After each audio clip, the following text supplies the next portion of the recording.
Audio clip number 34۔ انشاءاللہ عز و جل اس میں آپ قرآن پاک کی سورہ بقرہ کی آیت نمبر 99 سے لے کر 101 تک کی تلاوت، ترجمہ اور تفسیر صراط الجنان سنیں گے۔ بسم اللہ الرحمن الرحیم۔ ترجمہ: اللہ کے نام سے شروع جو نہایت مہربان رحمت والا ہے۔ وَلَقَدْ أَنزَلْنَا إِلَيْكَ آيَاتٍ بَيِّنَاتٍ وَمَا يَكْفُرُ بِهَا إِلَّا الْفَاسِقُونَ۔ ترجمہ: اور بے شک ہم نے تمہاری طرف روشن آیتیں نازل کی اور ان کا انکار صرف نافرمان ہی کرتے ہیں۔ وَلَقَدْ أَنزَلْنَا إِلَيْكَ آيَاتٍ بَيِّنَاتٍ، اور بے شک ہم نے تمہاری طرف روشن آیتیں نازل کی۔ تفسیر صراط الجنان میں ہے، ابن سوریہ نے نبی اکرم صلی اللہ تعالی علیہ وسلم سے کہا کہ آپ کوئی ایسی چیز لے کر نہیں آئے جسے ہم پہچانتے ہوں، اور آپ پر ایسی کوئی روشن آیت نازل نہیں ہوئی جس کی وجہ سے ہم آپ کی پیروی کریں۔ اللہ تعالیٰ نے اس کا رد کرتے ہوئے ارشاد فرمایا کہ اے حبیب صلی اللہ تعالی علیہ وآلہ وسلم، ہم نے آپ کی طرف روشن آیتیں نازل فرمائی ہیں جن میں حلال، حرام اور حدود وغیرہ کے احکام واضح اور تفصیل سے بیان کیے گئے ہیں، اور ان آیتوں کا انکار وہی کرتا ہے جو ہمارے احکامات کی اطاعت نہیں کرتا۔ یاد رہے کہ یہاں فاسقوں سے مراد کافر اور منافق ہیں۔ أَوَكُلَّمَا عَاهَدُوا عَهْدًا نَبَذَهُ فَرِيقٌ مِّنْهُمْ بَلْ أَكْثَرُهُمْ لَا يُؤْمِنُونَ۔ ترجمہ: اور جب کبھی انہوں نے کوئی عہد کیا تو ان میں سے ایک گروہ نے اس عہد کو پھینک دیا، بلکہ ان میں سے اکثر مانتے ہی نہیں۔ عاہدوا عہدن، انہوں نے عہد کیا۔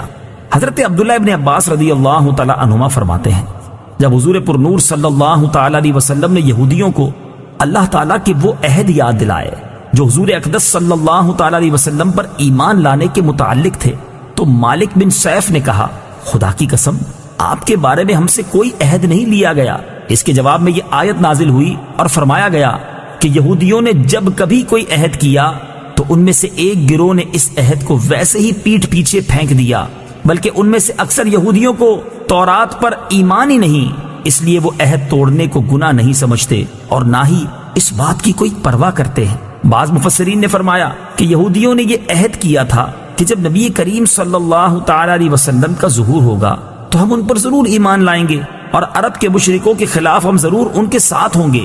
لیکن جب حضور اقدس صلی اللہ تعالی علیہ وآلہ وسلم نے اپنی نبوت کا اعلان فرمایا تو یہودیوں نے آپ صلی اللہ تعالی علیہ وآلہ وسلم پر ایمان لانے کی بجائے انکار کر دیا۔ اس پر یہ آیت نازل ہوئی۔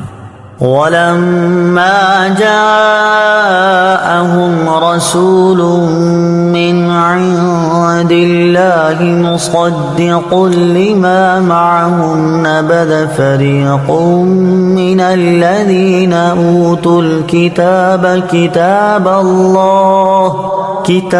اللَّهِ وَرَاءَ ظُهُورِهِمْ كَأَنَّهُمْ لَا يَعْلَمُونَ۔ ترجمہ: اور جب ان کے پاس اللہ کی طرف سے ایک رسول تشریف لایا جو ان کی کتابوں کی تصدیق فرمانے والا ہے تو اہل کتاب میں سے ایک گروہ نے اللہ کی کتاب کو پیٹھ پیچھے یوں پھینک دیا گویا وہ کچھ جانتے ہی نہیں ہیں۔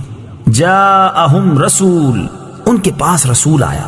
یہاں رسول سے مراد سرکار دو عالم محمد مصطفیٰ صلی اللہ تعالی علیہ وآلہ وسلم ہیں، اور چونکہ آپ صلی اللہ تعالی علیہ وسلم توریت، زبور وغیرہ کی تصدیق فرماتے تھے اور خود ان کی کتابوں میں بھی حضور صلی اللہ تعالی علیہ وسلم کی تشریف آوری کی بشارت اور آپ صلی اللہ تعالی علیہ وآلہ وسلم کے اوصاف و احوال کا بیان تھا، اس لیے حضور انور صلی اللہ تعالی علیہ وآلہ وسلم کی تشریف آوری اور آپ صلی اللہ تعالی علیہ وسلم کا وجود مبارک ہی ان کتابوں کی تصدیق ہے۔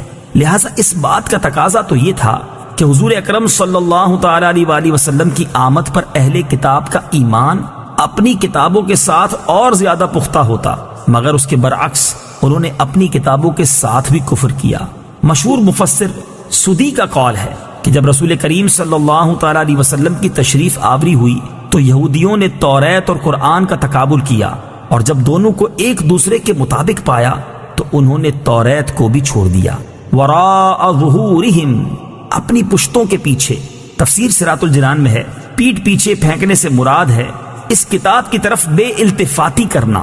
حضرت سفیان بن عیینہ رضی اللہ تعالی عنہ کا فرمان ہے کہ یہودیوں نے توریت کو ریشمی غلافوں میں سونے چاندی کے ساتھ مزین کر کے رکھ لیا اور اس کے احکام کو نہ مانا. قرآن مجید سے متعلق مسلمانوں کی حالت زار. اس سے معلوم ہوا کہ اللہ تعالیٰ کی کتاب پر عمل نہ کرنا اسے پیٹھ پیچھے پھینکنے کے مترادف ہے. اگرچہ اسے روز پڑھے اور اچھے کپڑوں میں لپیٹ کر رکھے جیسے یہودی توریت کی بہت تعظیم کرتے تھے، مگر حضور پر نور صلی اللہ تعالی علیہ وسلم پر ایمان نہ لائے تو اس پر عمل نہ کیا گیا، گویا اسے پسے پشت ڈال دیا.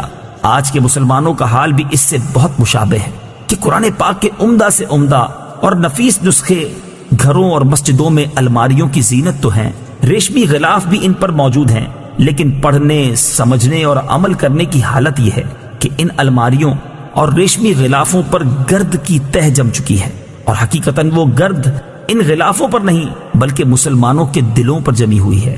آج کہاں ہے وہ مسلمان جنہیں قرآن کے حلال و حرام کا علم ہو، جنہیں اسلامی اخلاق کا پتہ ہو، جن کے دل اللہ تعالیٰ کی آیات سن کر ڈر جاتے ہوں اور ان کے اعضاء اللہ تعالیٰ کے خوف سے کانپ اٹھتے ہوں، جن کے دل و دماغ پر قرآن کے انوار چھائے ہوئے ہوں. افسوس، وہ معزز تھے زمانے میں مسلمان ہو کر، ہم خوار ہوئے تارک قرآن ہو کر.